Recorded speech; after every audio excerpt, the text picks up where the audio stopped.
Bom, EliteCast aqui na Copa Grandes Metas, gravando mais alguns episódios. E agora eu tenho o prazer de estar aqui com o William Carmona Maia, figura já conhecida na Federação Paulista, está em todos os campeonatos, super ativo. E ele está aqui com a medalha de ouro dele, o cara cumpriu a promessa. Pô, Marcelão, vou ganhar uma medalha de ouro ali e já vou. Foi assim mesmo? Bem-vindo, William. Obrigado, Marcelo. Mais ou menos, né? Na verdade, quando o Marcelo passou ali, eu já estava na final, aí eu falei, deixa eu pegar a medalha e eu vou lá, porque pelo menos a prata já estava garantida, né? Já tinha uma Mas medalha. Graças a Deus foi ouro aí.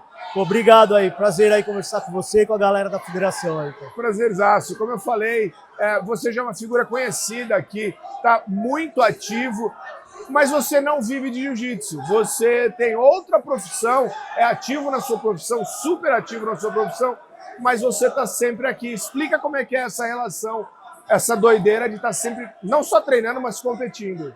Eu não vivo do jiu-jitsu, porém eu vivo o jiu-jitsu. O jiu-jitsu está dentro da minha vida há 30 anos, né? Comecei a treinar jiu-jitsu cedo. Acho que a minha primeira competição aqui na Federação Paulista foi em 1996.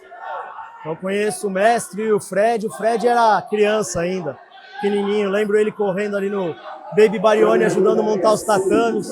O mestre Otávio, a gente já foi junto para Orlando, competiu Pan-Americano nos anos 2000, 2001. Então, são grandes amigos meus. Eu tenho casa em Itu. Então, sempre que eu posso, eu vou lá treinar com o mestre, com o Fred. Então, são grandes amigos meus. E eu vivo o jiu-jitsu, porque o jiu-jitsu, para mim, é uma grande terapia. É algo que faz bem, né? Quem pratica jiu-jitsu sabe que é difícil você parar de treinar o jiu-jitsu. É difícil você ficar longe do jiu-jitsu. Mesmo quando a gente tem lesão, a gente vai para academia todo dia, fica sentado no tatame, na resenha, zoando a galera, apavorando no treino, porque não dá para ficar longe. E o jiu-jitsu, para mim, serve como uma grande terapia mesmo, né? Eu sou advogado, tenho história de advocacia. A gente tem 200 funcionários, 80 advogados, filial no Rio de Janeiro, filial em Recife, mas eu não consigo ficar longe do jiu-jitsu, seja patrocinando a galera, seja competindo, seja fazendo evento. Fizemos 3 eventos já na pandemia, que era o BJJ Bet. E para mim o principal, assim, o que me deixa mais motivado é a competição. Mesmo sabendo que eu vou competir, enfrentar caras que vivem da parada, que estão ali dando aula o dia inteiro, treinando o dia inteiro, para mim faz muito bem, porque a competição ela me mantém mais regrado, né? Minha vida social ela é muito ativa. Eu tenho muitos almoços, jantares, happy hours com meus clientes. Então, se eu fico sem competir só treinando jiu-jitsu, eu acabo descambando um pouco na alimentação, no álcool, porque é complicado você sair para ir fazer um happy hour, por exemplo, com um grande cliente seu e não tomar uma cerveja com o cara, não tomar um copo de vinho. E quando eu estou competindo, eu consigo me poupar mais e eu tenho também, vamos dizer, essa desculpa para falar para o meu cliente. Eu tenho uma competição esse fim de semana, não vou poder beber, vamos almoçar. Então isso me ajuda também. E entrar aqui no tatame com a galera gritando, torcendo por você, ou torcendo contra vocês, faz muito bem para nós, né? Deixa a gente vivo, você se sente vivo. Então é isso, tenho 19 anos de faixa preta, esse ano vou fazer mais um ano, vou ganhar o 5º grau na faixa preta esse ano, se Deus quiser, o mestre Otávio vai me graduar em setembro. E estar aqui é um grande prazer para mim.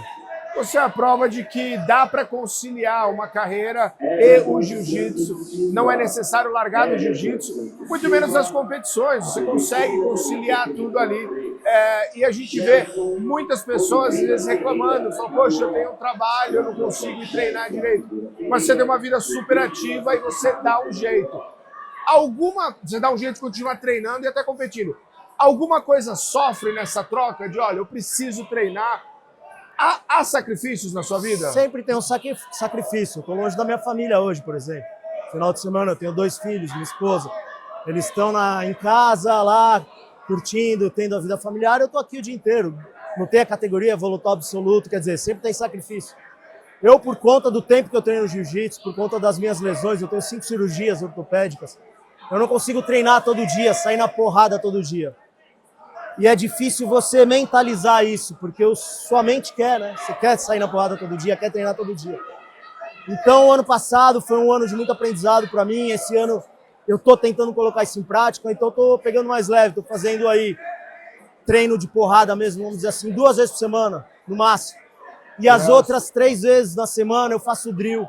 Pego uma molecada da academia ali, fico treinando posição 1 hora, posições que se encaixam no meu jogo, né? Obviamente. Não adianta eu querer fazer coisas que o meu corpo não permite, minha idade não permite. Então o grande segredo é isso, né? Para mim, eu acho que tem dando certo. Fazendo bastante mobilidade, uma musculação mais de leve. No final do ano eu conversei muito com o mestre Barbosinha, né? Que é meu mestre, meu grande amigo também, desde 96 ele dá aula para mim. E ele me falou no fim do ano, eu tive uma pubalgia no ano passado e quebrei a costela no ano passado. E ele falou para mim, William, você treina muito jiu-jitsu, você não precisa treinar tanto jiu-jitsu.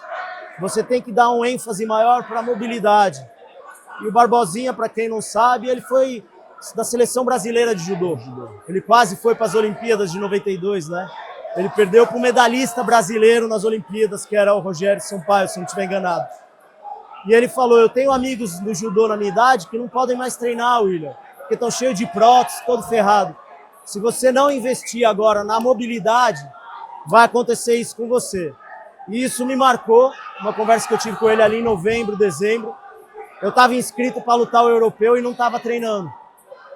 E eu lutei o europeu sem treinar jiu-jitsu, mas só na mobilidade. Ok.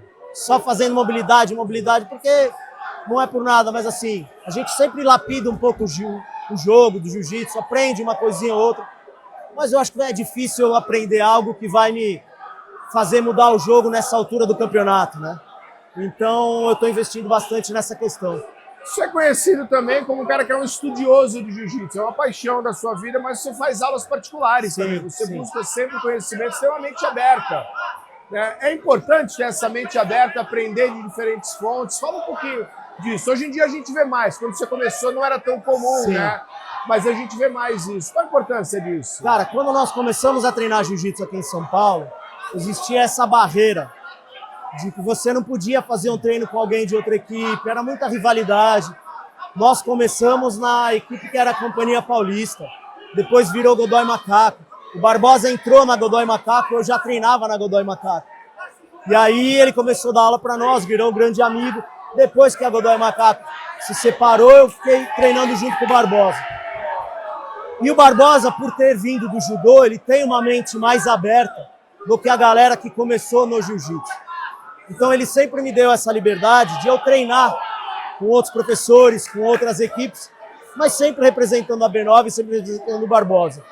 E por conta do JJ Bet ali em 2020, muitos atletas hoje em dia de ponta acabaram me conhecendo, eu conhecendo eles, e eu acabo treinando e eu faço mesmo esse intercâmbio. Eu tenho um tatame na minha garagem, no meu prédio, então sempre de manhã, vira e mexe, alguém vai lá treinar comigo.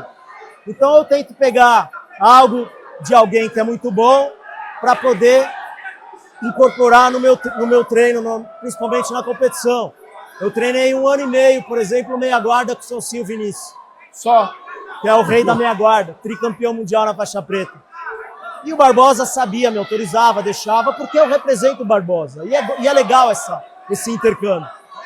Fora outros atletas que a gente faz e treina ali, o Fabrício Andrei vai muito em casa treinar.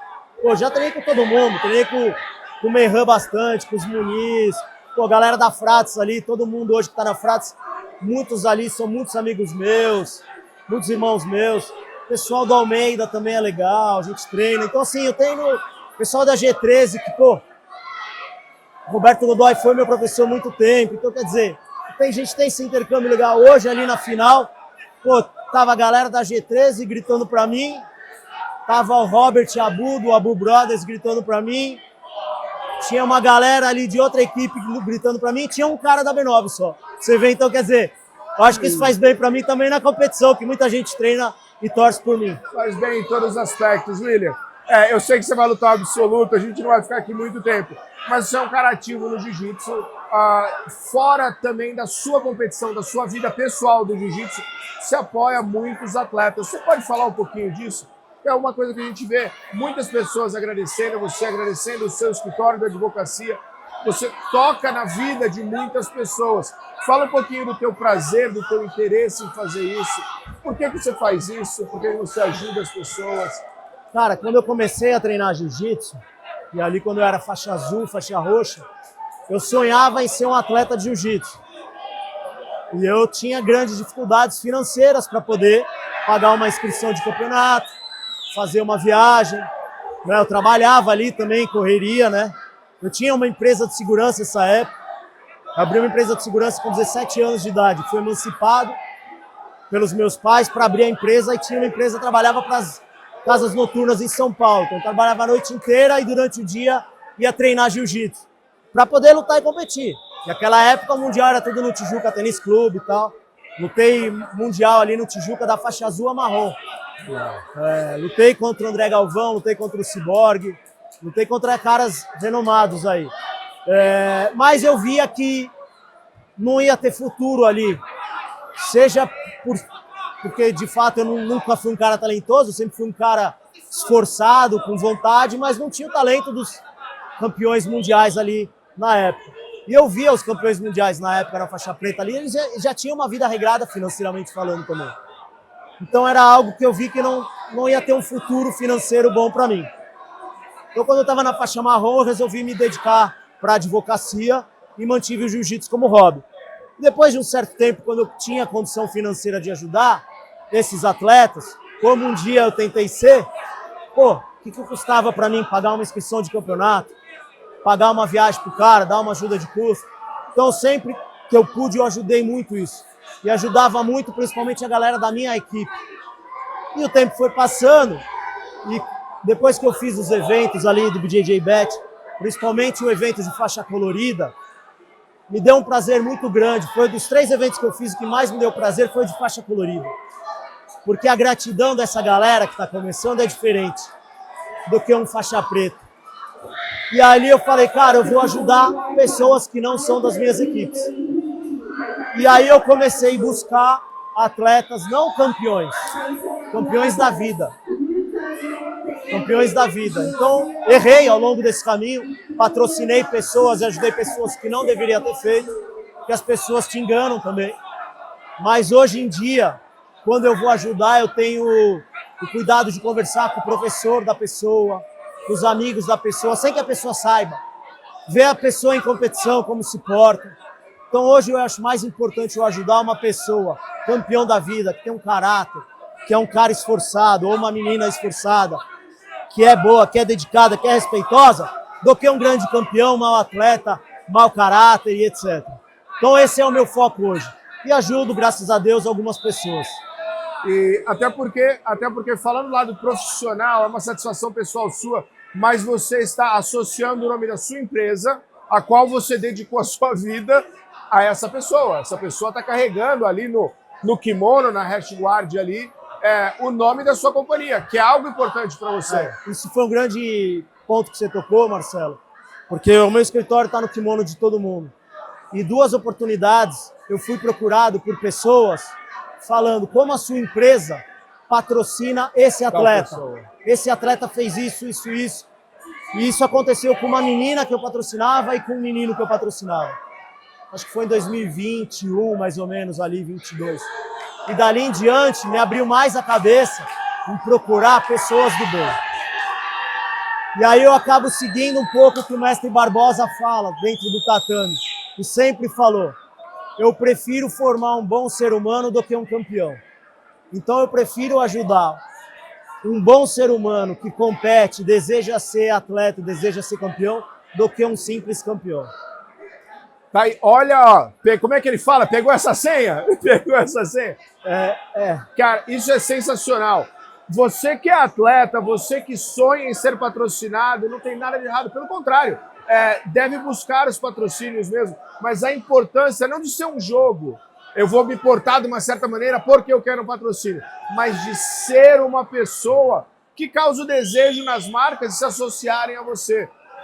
O joguinho, o teatrinho, uma hora ele acaba, você não consegue enganar todo mundo, ou pelo menos não por muito tempo, mas você ser um atleta que causa o desejo na marca de se associar a você, você ser uma pessoa do bem, uma pessoa de boa índole. Primeiro, a sua satisfação pessoal é muito maior em ser uma pessoa do bem e acaba profissionalmente te ajudando também. Todo mundo ganha. As pessoas que estão ao seu redor, as pessoas que podem trabalhar com você e você também ganha em ser uma pessoa. Não ter uma faixa preta, mas ser um faixa preta. Exatamente. Né? E hoje em dia é muito fácil ser faixa preta, né? Você treina ali 10 anos, você amarra a faixa preta na cintura. Só que ser o faixa preta de verdade é mais difícil. Eu fiz um post recentemente aí falando grande pressão dos atletas kids. Eu, particularmente, sou contra atleta kids, porque a criança, para mim, tem que ser criança. Precisa brincar, precisa ir para a escola. E no seu tempo livre ela pode treinar, pode competir. Mas eu acho que hoje em dia, os pais frustrados se projetam nos seus filhos e sacrificam a criança, sacrificam a infância dessa criança. E eu vejo em competições, às vezes, o pai xingando o filho, chacoalhando o filho, e professores também mal intencionados nesse aspecto. Então eu acho que é um alerta. O faixa preta de verdade não faz isso. O faixa preta de verdade, ele vai ensinar o jiu-jitsu para a criança, vai incentivar a criança a competir, mas de uma forma lúdica, respeitando a infância, respeitando a idade. Então eu acho que ser um faixa preta de verdade é muito difícil.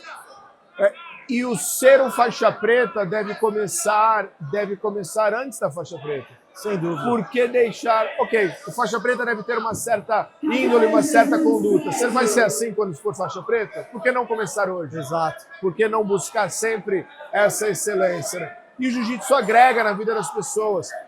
Uma criança deve ter o jiu-jitsu como algo que agregue à infância dela. Sim. Seja bom para a formação dela. Exatamente, né? porque eu arrisco dizer aqui, cara, esses atletas kids que a gente vê aí de 8, 9, 10, 11 anos, eu acho que 5%, 10% vão chegar na fase adulta bem mentalmente. Bem mentalmente. A grande maioria vai se perder, porque a pressão é grande, mentalmente eles vão chegar destruídos, a maioria esmagadora vai largar o jiu-jitsu. Porque a gente vê isso no futebol, aqui é o país do futebol. Quantas milhões de famílias não se sacrificam investindo ali numa criança de 5 anos para ser um jogador de futebol e poucos viram. E o jiu-jitsu está tentando ir para o mesmo caminho do futebol no Brasil.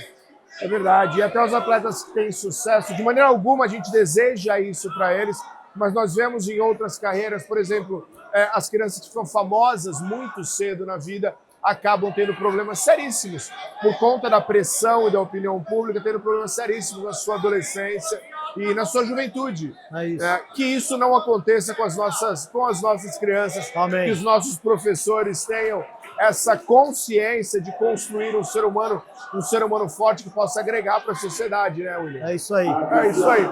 William, cara, um prazerzaço te ter aqui é meu aí. no nosso podcast. Obrigado. A câmera é sua, você está em casa, você já é da casa, né? Deixa um recado para a galera aqui e vai se preparar para lutar o teu absoluto. Obrigado pela tua presença. Pô, obrigado aí, Marcelão, pela entrevista aí. Marcelão, para quem não sabe, em 2020, no BJJ Bet, ele foi o comentarista ali em inglês, né, Marcelão? Marcelão fazia a transmissão para fora do Brasil, sendo comentarista aí, falando inglês. Eu conheci ele ali no BJJ Bet, se tornou um grande amigo aí, vira e mexe, a gente se encontra também. Agradecer ao mestre Otávio, o Fred, o Pita, o Jeremias pela organização aqui do campeonato. Sempre uma honra para mim, um grande prazer lutar aqui. Hoje tinha o Curitiba Open, eu estava inscrito lá, mas eu preferi ficar aqui, lutar aqui, porque são grandes amigos meus aí. E obrigado, é isso, galera. Jiu-jitsu muda a vida aí de todo mundo, é importante. Lute jiu-jitsu, pratique jiu-jitsu, compita, que faz muito bem competir. E dá para ter vida dupla, assim, como tendo a sua carreira fora do jiu-jitsu e competindo no jiu-jitsu. Obrigado aí, Osso. É isso. Obrigado, Valeu, William. Marcelão. Obrigado demais. Obrigado. Valeu.